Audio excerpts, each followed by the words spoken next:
For some reason, I don't know why, but YouTube gives me a lot of anxiety. I don't know why, because I've kind of gotten used to making videos on TikTok, Instagram, even Facebook stuff.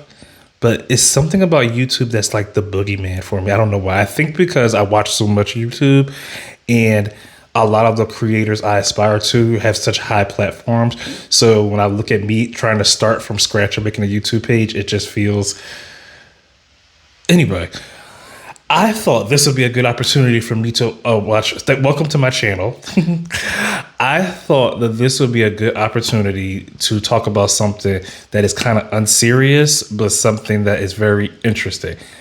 I want to talk about age of attraction.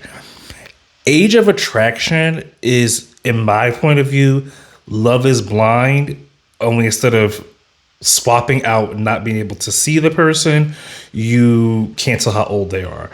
The interesting thing about this show is that, from what I've heard, I don't know for sure, it's got a lot of backlash around because of the times we're in with Epstein stuff and yada, yada, yada.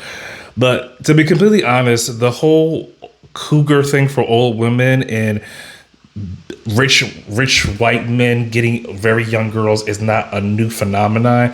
It's just that I think the fact that it starts out on an island and there's so much going on with Epstein stuff, that's why it's getting so much backlash. But I'm gonna say up front, in my opinion, the show's boring as fuck.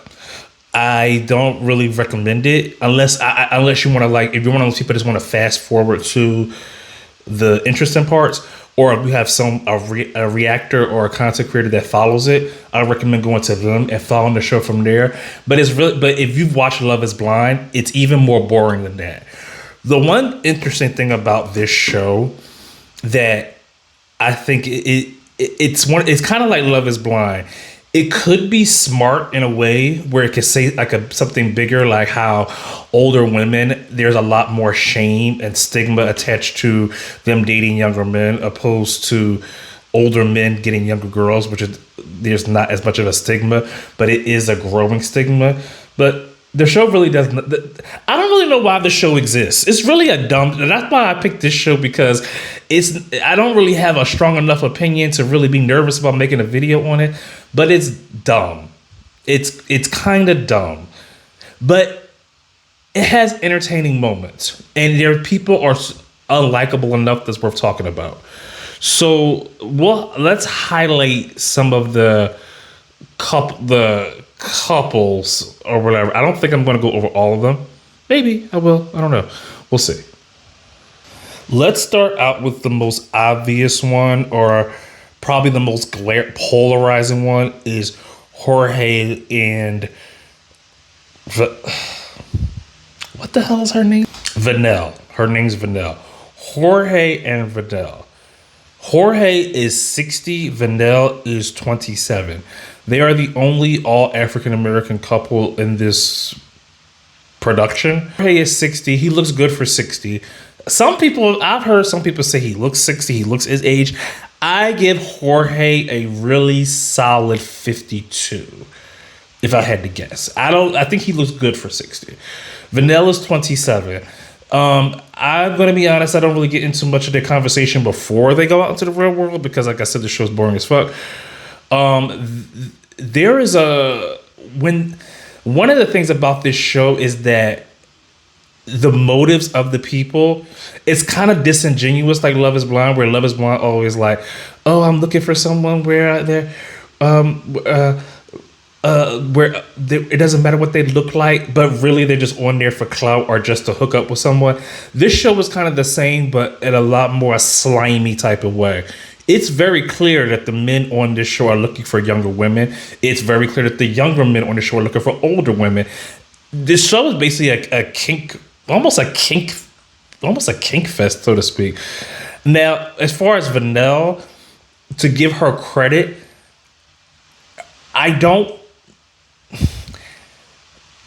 I can't say for sure if she came on the show to look for an older man. She does say that she does date older men.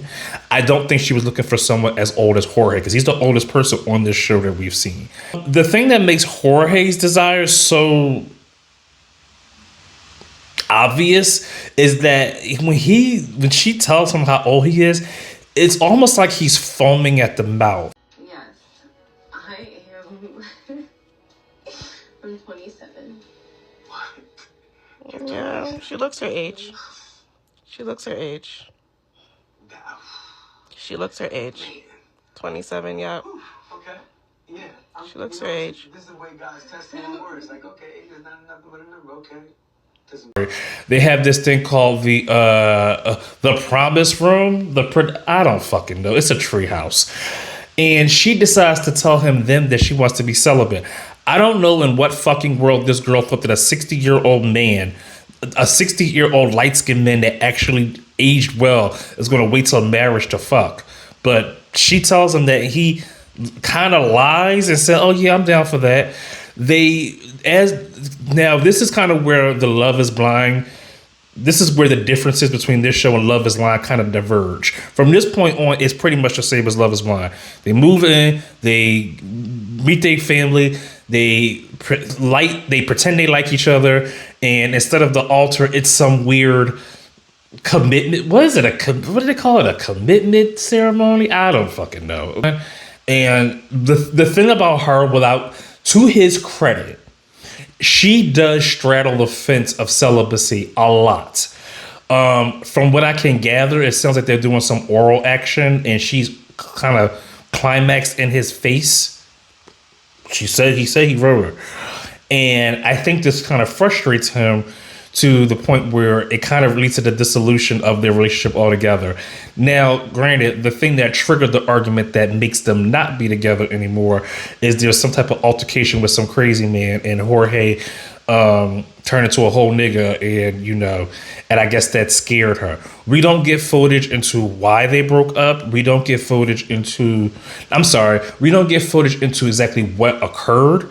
But it sounds like he basically got loud and that made her uncomfortable. Jorge strikes me as the type, especially in his age, he probably gets very aggressive when he's angry, and that probably was very off-putting to her. And it didn't help for the fact that there's already the sexual frustration in the background going on.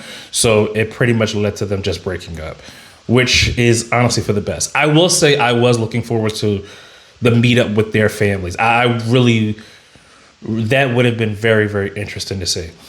Pfeiffer and Derek. I really don't have much to say about them. For all intents and purposes, they're pretty boring. He's 44. I think she's 23. The only thing I would say about that is that Pfeiffer kind of overblows the whole thing to what is really... She kind of makes it to a whole big thing, and her parents don't really seem to care. They're an interracial couple, and she's kind of... She gives off the vibe that she pretends to be smarter than what she really is. Derek doesn't really require much of her, but we'll see. They're really kind of boring, honestly. Yeah. Then we have Leah and Chris. I will say it's an interesting dynamic to have an older black woman in her, I think she's in her late 40s or something, and he's in his early 20s. And, as conventional attractiveness goes, they probably are the most attractive couple. She looks really good for her age, and he's obviously a handsome, I think he's Colombian. Don't quote me on that. She's extremely clingy and very annoying. And he is I don't think he likes her as much as he thought he would. She's a flight attendant. So her clinginess of always wanting to be around him is very off-putting, and it's made worse by the fact that he has always lived alone. So not only is this his first relationship with living with someone, it's his first relationship with a woman that's this much older than him. I don't think they're really going to make it to, I don't want to say the altar, whatever the fuck this thing is. But yeah, as a couple goes, they're the most attractive, but I would say they probably mesh. They probably have the least amount of, I don't want to say chemistry, but they are, I'm not even going to say they. He is very annoyed with her, and he makes no qualms about it. And I don't really know why he's still staying in it, but nonetheless, whatever. Next, we get into the really annoying. Then we have Next there's Libby and Andrew. I think she's 26 and he's like 48. Please don't quote me on any of this.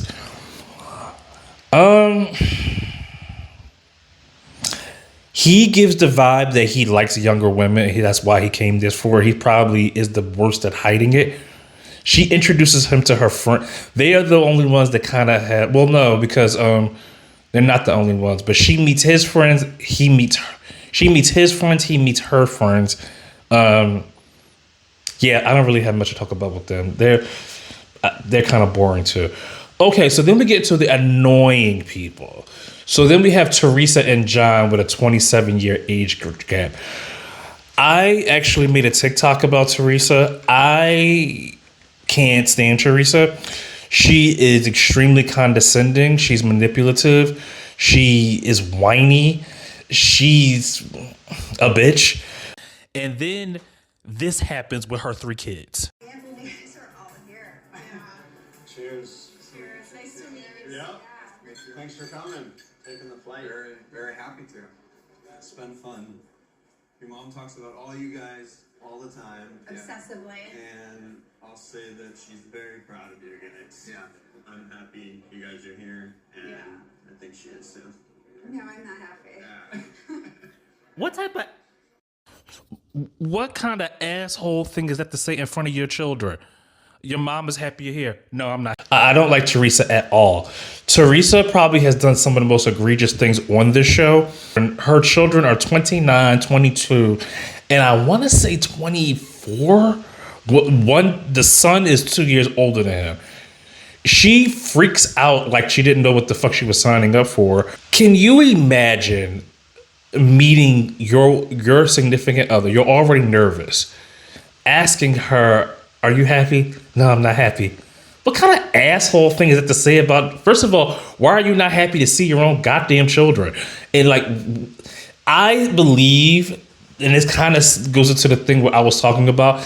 If Teresa was a better character and the show had more to say, it could really speak to how there is a lot more shame and stigma with introducing your family as a woman of a certain age, introducing your family to a younger man. A double standard. But because she's such a fucking asshole, she withholds his age altogether. Can you tell us about his age? No. I mean, I can, but I don't want to. Why? Because I really feel strongly that I want you to get to know him like I did. Yeah. They're not fucking him. We formed a connection based on those deeper qualities and like the more meaningful things. You are a silly, stupid woman. They're not having sex with him. You are. They're not in a relationship with him. You are. What do you mean you don't want? What that makes absolute? I want them to know they're not making out with him on a freaking treehouse and exchanging promise rings. You are a stupid, silly person. And I want you guys to also have that opportunity. How? I just want that to come at a later stage. Bitch, how old is he? So you're thinking realistically. Like, Thank you. The age is going to make a big difference when you're out of this whole experience. Yeah. Thank you. Why are your kids smarter than you? Why are your kids more realistic than you? You're in your 50s. Your kids make more sense than you are. You are a pathetic person. Thought. They look out like she crazy. The age is definitely a little weird. But I would say I think John. I was done talking about Teresa. I'm watching this in real time, and my God, this woman is so ridiculous. You went to this stupid experiment to find a younger man because there were plenty of men your age that you didn't go for. You didn't go for George, who is 60. You didn't go for the motherfuckers in their 45s. You went for the motherfucker who was 27. And you knew he was younger than you. And you thought that, oh, you're going to be so blown away. First of all, bitch, you look 60-something. And you thought you looked like in your nonetheless, then they told you were going to meet your family. And you're like, I want to get to know you like I did. I want you guys to get to know him like I did. How? They're not having sex with him. I hope not. They're not dating him. You're dating him. They're never going to know him like you know him. Are you embarrassed that they're the same age as you? That they're the same age as him? That he's 27, you have a 29-year-old son? That's on you. I can't stand her. Like, she is such a, and then she's such an asshole about it. What is not telling them that they know they got a pretty good estimate. It's like 30, 32, 35. The fuck? She is such a, one of these days I'm gonna make a list of like the top 10 people reality TV I can't stand. I can't stand Teresa. Second after Teresa is Vanessa. Vanessa is basically like a team. I'm not even gonna say a team with Samantha Jones, because Samantha Jones would never. Vanessa is one of those people who never wants to grow up. Like, she is obsessed with youth, even to the point that her best friend is in her 30s and Vanessa is freaking 49. Your best friend is 49. Mind you, he brought his, I think his parents came. But I'm sorry, Vanessa and her partner's name is Logan. Logan is 29, she is 49. He brought his family, his parents, to see her. She brings her 32-year-old best friend and picks like 2 fights with him. An asshole. Anyway, like I said, so the finale of the show is this Wednesday. I'm probably gonna skim through to see who's still with who. I don't recommend the show. It's kind of, I mean, it doesn't really have anything to say. The hosts are like Diet Nick and Vanessa Lachey's. But whatever. I thought it'd be a good video topic to get my feet wet on YouTube. But if you watch the show, put in the comments, let me know what you think of it. If you have questions about it, or if you think the show was worth. Did I miss anything about the show? Let me know in the comments. Who is your favorite couple? I don't really. If I had to choose a favorite couple, I don't have any of them. Anyway, talk to you later.